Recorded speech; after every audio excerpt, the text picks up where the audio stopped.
Hi, I'm Mary Parker-Lamm, Deputy Director here at Carpenter Shelter, and I'm pleased to come to you today to share how things are going in the shelter during COVID-19.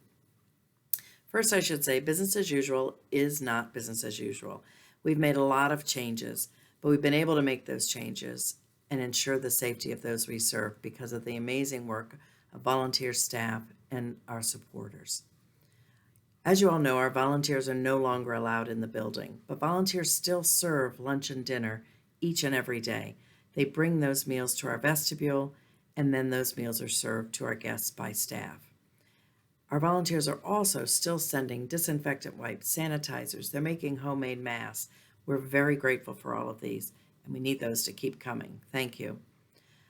I'd also like to give a shout out to our staff.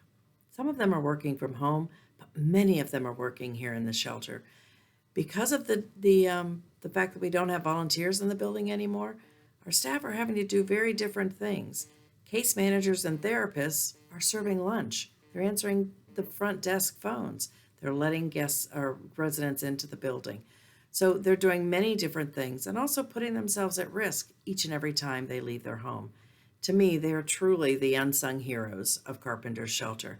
I'm so grateful for them each and every day that they come in to serve our residents.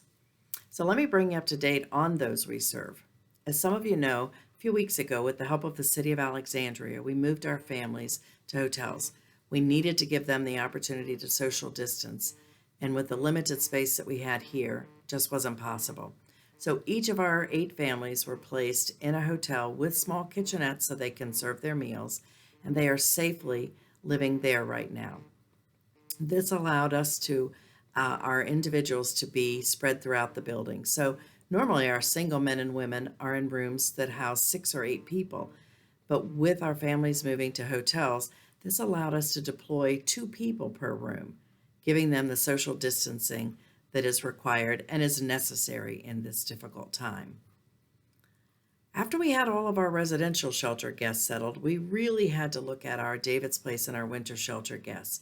As you all know, winter shelter was ending the middle of April. We wanted to make sure that those who are actually street homeless, don't have a place to go, were not outside during this pandemic. We wanted to have a shelter in place opportunity for those we serve at David's Place and winter shelter. And I must say, the City of Alexandria really rose to the challenge. City of Alexandria asked us to deploy a shelter-in-place shelter, or a stay-in-place shelter. We were able to do that in 1 week's time. Our staff deployed a shelter at the Charles Houston Rec Center, courtesy of the City of Alexandria. We have meals being delivered there. We're serving 30 to 32 people every single day, and it allows those who normally live on the streets a place to stay and be safe during this pandemic. I have to give a huge shout out. I mentioned a second ago the staff team.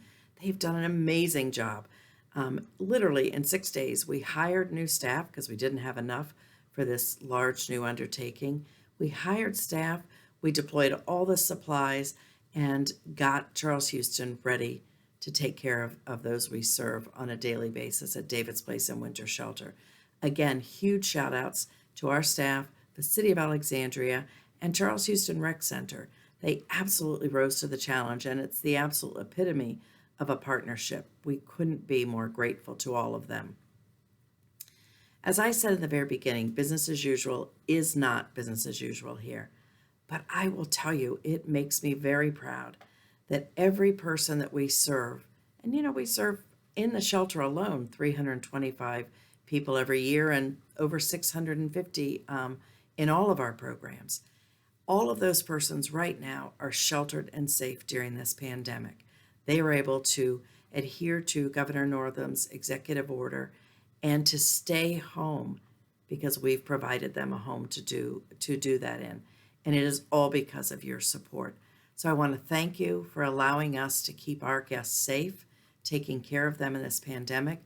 I hope that you take care of yourself as well, and we look forward to giving you more updates on what's going on at Carpenter's Shelter.